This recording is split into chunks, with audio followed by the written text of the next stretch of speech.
అనుకోని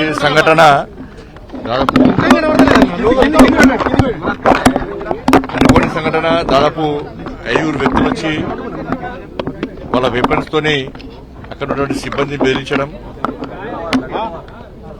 అడ్డుకోవడానికి ధైర్యం చేసి అడ్డుకోవడానికి ప్రయత్నించినటువంటి ఆ సిబ్బంది 5 మీద కాల్పులు జరపడం, దానికి కూడా అనుభవంలో జరిగిన సంఘటన, చాలా దారుణమైన సంఘటన. వాస్తవానికి దీని దరిదాపులోనే మేమున్నాం. ఈ సంఘటన జరిగే కరెక్ట్ 10 నిమిషాల ముందు ఇక్కడ అభివృద్ది కార్యక్రమంలో భాగంగా రోడ్ ఇనాగ్రేషన్ కోసం నేను, మాతో పాటు పోలీస్ ఆఫీసర్ కూడా చాలా మంది ఉన్నారు అక్కడ. మేము వెంటనే వెళ్ళిపోయిన వెంటనే ఇన్ఫర్మేషన్ రాగానే రావడం జరిగింది. పోలీసు అధికారులు అన్ని రకాలుగా చర్యలు తీసుకుంటున్నారు. మొత్తం కరీంనగర్ మొత్తం రౌండప్ చేసి ఆల్రెడీ నిందితులను పట్టుకోవడానికి ప్రయత్నాలు ప్రారంభించారు. దాంతోపాటు ఎవరైతే గాయపడ్డారో వాళ్ళందరూ కూడా మెరుగైన వైద్యం, సీరియస్ ఏం లేదు, నలుగురు బాగానే ఉన్నారు. మెరుగైన వైద్యం కోసం వాళ్ళని వెంటనే హైదరాబాద్ షిఫ్ట్ చేయాలని చెప్పి నిర్ణయించడం జరిగింది. వాళ్ళందరూ కూడా మెరుగైన వైద్యం కోసం మాత్రమే హైదరాబాద్ షిఫ్ట్ చేస్తున్నాం. కాబట్టి నిధులు తప్పకుండా పోలీసు అధికారులు పట్టుకుంటారన్న నమ్మకం, విశ్వాసం ఉంది. కాబట్టి మీడియా అందరూ కూడా దానికి సహకరించాలి. తప్పకుండా అది చిన్న షాప్ పట్టుకుని కాలేజ్ చివరిలో ఉంది కాబట్టి వాళ్ళు టాస్క్ చేసి రెక్కి చేసి ఇది చేసినటువంటి అందరూ కూడా కొంత యువకులా కనబడుతున్నారు. కొందరు వెపన్స్ ఉన్నాయి. కాల్పులు జరపడం కూడా దుర్మార్గమైన సంఘటన. ఇది అనుకోకుండా అప్పుడప్పుడు వచ్చిన సంఘటన కాదు.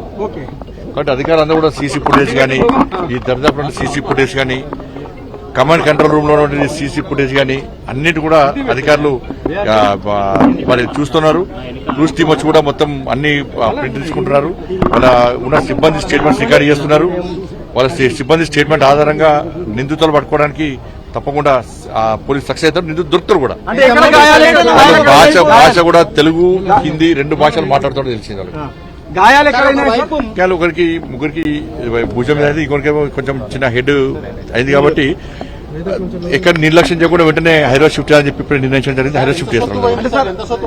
సొత్తు మీద ఇప్పుడు ఎంక్వైరీ చేస్తున్నారు.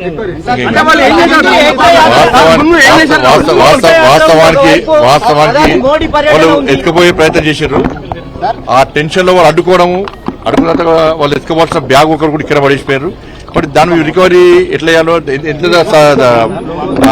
గోల్డ్ పోయింది అన్న విషయంలో ఇప్పుడే ఎంక్వైరీ చేస్తా ఉన్నారు. కొంచెం వాళ్ళకి అవకాశం 5 వచ్చినట్టు వాళ్ళు చెప్తా ఉన్నారు. 5 వచ్చారు.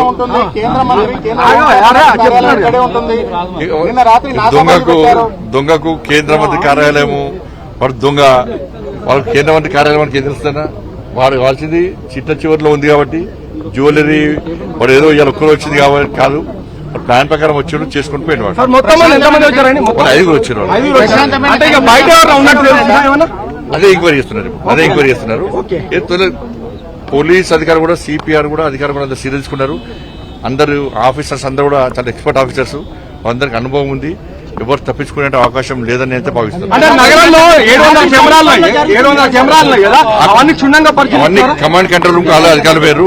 మొత్తం అన్ని సీసీ ఫుటేజ్ దగ్గర అందరు పోలీస్ అధికారులు పోయి అందరూ కూడా చెక్ చేస్తా ఉన్నారు. మనం కూడా పోలీస్ అధికారులకు అవకాశం ఇద్దాం. వాళ్ళు సీరియస్ గా విచారణ చేసే అవకాశం వాళ్ళకి ఇవ్వాల్సిందే. మీ అందరూ కూడా విజ్ఞప్తి చేస్తారు. వాళ్ళు స్టాఫ్ చెప్పారు ఏం జరిగింది, సంఘటన ఏ విధంగా జరిగింది, ఎట్లా జరిగింది.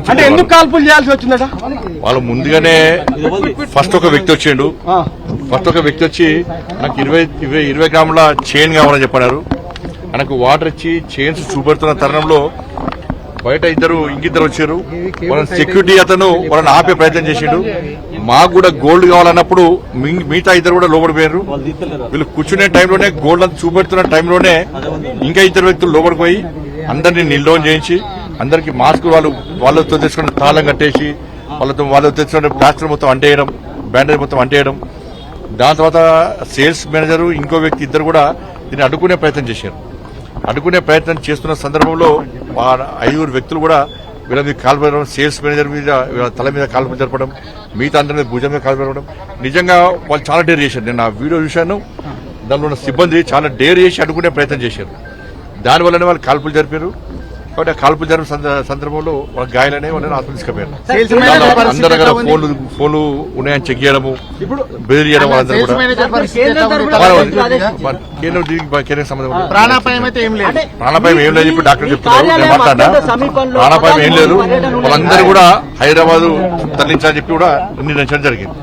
కాల్పులు జరిగిన ప్రదేశాన్ని స్థానిక ఎంపీ కేంద్ర సహాయ మంత్రి బండి సంజయ్ సందర్శించారు. అయితే ఈ కాల్పుల్లో గాయపడ్డ సెక్యూరిటీ స్టాఫ్ హెల్త్ ఎలా ఉంది, అలాగే ఏ విధంగా కాల్పులు జరిగాయి, 5 దుండగులు ఈ షాప్ లోకి ప్రవేశించారని కూడా చెప్తున్నారు బండి సంజయ్. అలాగే పూర్తి ఎంక్వైరీ చేస్తున్నామని చెప్తున్నారు. త్వరలోనే అన్ని డీటెయిల్స్ చెప్తామంటున్నారు. వాళ్ళు ఉదయం 11 గంటల సమయంలో ఒక వ్యక్తి 20 గ్రాముల గోల్డ్ కావాలని చెప్పి లోపలికి పోయడం, అప్పుడే షాప్ తెరవడం జరిగింది. అది ఆ గోల్డ్ చూపడుతున్న తరుణంలో ఇంకిద్దరు వ్యక్తులు రావడం, వాళ్ళు కూడా గోల్డ్ కావాలని చెప్పిన తర్వాత వాళ్ళకి వాటర్ తాగించి పోవాలి. దాని తర్వాత ఇంకిద్దరు వ్యక్తులు వచ్చి వాళ్ళని బెదిరించి అందరు నీళ్ళలోన్ చేయించి వాళ్ళతో వచ్చినటువంటి ఆ ప్లాస్టర్ మొత్తం వాళ్ళకి అంటేసి 2 చేతులతో వాళ్ళని బంధించి అందరు నీళ్ళలోన్ చేయించి మొత్తం చెక్ చేసి మొబైల్ ఫోన్స్ ఉన్నాయని అడగడం, మొబైల్ ఫోన్స్ లేవని చెప్పిన తర్వాత మాకు సహకరించాలి, మాకు కోఆపరేట్ చేయాలని చెప్పి వాళ్ళు కోరడం. దాని తర్వాత సేల్స్ మేనేజర్ కొంతసేపు తర్వాత ఒక 5 మినిట్స్ తర్వాత సేల్స్ మేనేజరు ఇంకిద్దరు సిబ్బంది వాళ్ళు అడుగునే ప్రయత్నం చేస్తున్న సందర్భంలో వాళ్ళు కాల్పులు జరిపారు. గోల్డ్ ను ఎత్తుకుపోయే ప్రయత్నం చేస్తే ఒక బ్యాగ్ కైనా వదిలిపోయారు. ఇంకా గోల్డ్ ఎంత పోయింది, వాళ్ళతో పాటు ఎంత పోయిందనే విషయంలో ఇంకా ఎంక్వైరీ చేస్తున్నారు. ఆ సేల్స్ మేనేజర్ హెడ్కి ఇంజురీస్ అయినాయి. దాంతోపాటు ఇద్దరు సిబ్బంది కూడా భుజం మీద కాల్పులు జరపడం జరిగింది. 5 వ్యక్తులు వచ్చారు. మొత్తం సీసీ ఫుటేజ్ ను పోలీసు అధికారులు మన ఎంక్వైరీ చూస్తున్నారు, పరిశీలిస్తున్నారు. క్రూజ్ టీమ్స్ వచ్చినాయి. కమాండ్ కంట్రోల్ రూమ్ లో కూడా అధికారులు కూర్చొని మొత్తం సీసీ ఫుటేజ్ అన్ని కూడా వెరిఫై చేస్తున్నారు. కరీంనగర్లో ఉన్న అన్ని సీసీ ఫుటేజ్, ఈ ఏరియా ఈ లొకేషన్ తో పాటు మిగతా అన్ని సీసీ ఫుటేజ్ కూడా వెరిఫై చేస్తున్నారు. వాళ్ళు తెలుగు, హిందీ 2 భాషల్లో వాళ్ళు మాట్లాడినట్టుగా అక్కడ సిబ్బంది చెప్తున్నారు. తప్పకుండా కరీంనగర్లో చాలా ఎక్స్పర్ట్ అనుభవం ఉన్న అధికారులు ఉన్నారు. తప్పకుండా వాళ్ళు పట్టుకుంటారని నమ్మకం, విశ్వాసం ఉంది. వాళ్ళందరూ కూడా మెరుగైన వైద్యం కోసం హైదరాబాద్ షిఫ్ట్ చేయాలని చెప్పి ఇప్పుడే అధికారులు నిర్ణయించడం జరిగింది. మెరుగైన వైద్యం కోసం డాక్టర్లు కూడా అవుట్ ఆఫ్ డేంజర్ అంటున్నారు ఇప్పటివరకు. అయితే మిగతా ట్రీట్మెంట్ తర్వాత అన్ని విషయాలు తర్వాత పోలీసులు నాకాబందీ నిర్వహించారు, కరీంనగర్ అంతా కూడా జల్లెడ పెట్టారు, కానీ ఎక్కడ కూడా వీళ్ళు కనబడలేదా పోలీసులకు? ఏం చెప్పారు అంటే వాళ్ళు పోలీసుల తగ్గట్టు వాళ్ళు పోతారు కదా. ఇప్పుడు పోలీసులు నాకాబందీ చేశారు, దుర్గొట్ట ప్రయత్నం చేశారు, కానీ వాళ్ళు ఆ టైంలో ఆ ఏరియా రావడం లేదు కాబట్టి ఆల్రెడీ ప్లాన్ ప్రకారం వచ్చింది. ఏదో ఆశమర్చి అప్పుడప్పుడు అనుకున్నటువంటి సంఘటన కాదు, చోరీ కాదు. ఎందుకంటే చివరిలో ఉంది, ఇది మెయిన్ రోడ్ అయినప్పుడు కూడా చివరిలో ఉంది. ఒకటే జ్యువెలరీ ఉంది, ఇక్కడ జ్యువెలరీ షాప్స్ ఎక్కడ లేవు. ఇక్కడ ప్లాన్ ప్రకారం వచ్చిన వాళ్ళు అంటే చూస్తాం బయటపడతారు కదా. ఇంకా తెలియదు, వాళ్ళు ఎంక్వైరీ చేస్తున్నారు. హిందీ, తెలుగు 2 మాట్లాడుతున్నట్టు వాళ్ళు చూస్తున్నారు. ఇంకా వాళ్ళు వ్యక్తులు ఐడెంటిఫై చేస్తే తప్ప వాళ్ళు చెప్పారు, ప్రొఫెషనల్ చెప్పారు కదా. వెపన్స్ తో రావడము కొంచెం ఇబ్బంది. గతంలో చొప్పదండలో జరిగింది ఎస్బీఐలో, అవి ఆ నోట్ల కట్టలు తర్వాత బార్డర్లు దొరికాయి, తీవ్రవాదులు చేతులకి దానికి దీనికి ముడిపెట్టి చూడలేము మనం. సేమ్ యూనిఫామ్ కదా దొంగతనం, అట్లా ఏమన్నా దొరికింది? దానికి ముడిపెట్టి చూడలేము. అదే బ్యాంక్ రాబరీ అంటే దొంగలు అనేక రకాలు ఉంటారు. కొంతమంది గోల్డ్ ఎత్తుకపోతారు, కొంతమంది క్యాష్ ఎత్తుకపోతారు, కొంతమంది డోర్లను కోస్తారు, కొంతమంది డోర్లను పగలగొడతారు.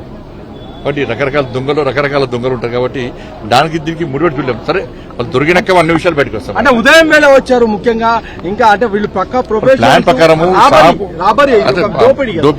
దోపిడీ వాళ్ళు మామూలు వ్యక్తులను కూడా నేను భావిస్తానండి. ఎందుకంటే షాపు తీసిన వెంటనే కస్టమర్లు ఎవరు రాకముందే వీళ్ళు వచ్చి కూర్చోవడం ద్వారానే వాళ్ళు ప్లాన్ ప్రకారం చేసినట్టుగా మనం భావించవచ్చు. ప్లాంట్ గా దొంగతనం జరిగింది, సెక్యూరిటీ ల్యాబ్స్ ఉన్నాయని చెప్పుకోవచ్చా? ఎందుకంటే కేంద్ర హోంశాఖ మంత్రిగా మీరు ఇదే ప్రాంతాల్లో సెక్యూరిటీ ల్యాబ్స్ అని కాకుండా జ్యువెలరీ వాళ్ళు కూడా సెక్యూరిటీ ఉండేది, కానీ ఇట్లా అవుతుందని వాళ్ళు కూడా అనుకోలేదు. కాబట్టి ఇప్పటికైనా కూడా ఈ సంఘటనను దృష్టిలో పెట్టుకుని అందరూ కూడా జాగ్రత్తగా ఉండి, మీ వ్యాపారం విషయంలో కూడా జాగ్రత్తగా ఉండి కొంచెం అందరినీ పరిశీలిస్తూ గమనిస్తూ వ్యాపారం చేసుకోవాల్సిందని విజ్ఞప్తి చేస్తున్నాం. తప్పకుండా అందరు ప్రభుత్వం సహకరిస్తుంది, రాష్ట్ర ప్రభుత్వం సహకరిస్తుంది, కేంద్ర ప్రభుత్వం సహకరిస్తుంది, పోలీసు అధికారులు కూడా సహకరిస్తారు. అందుకే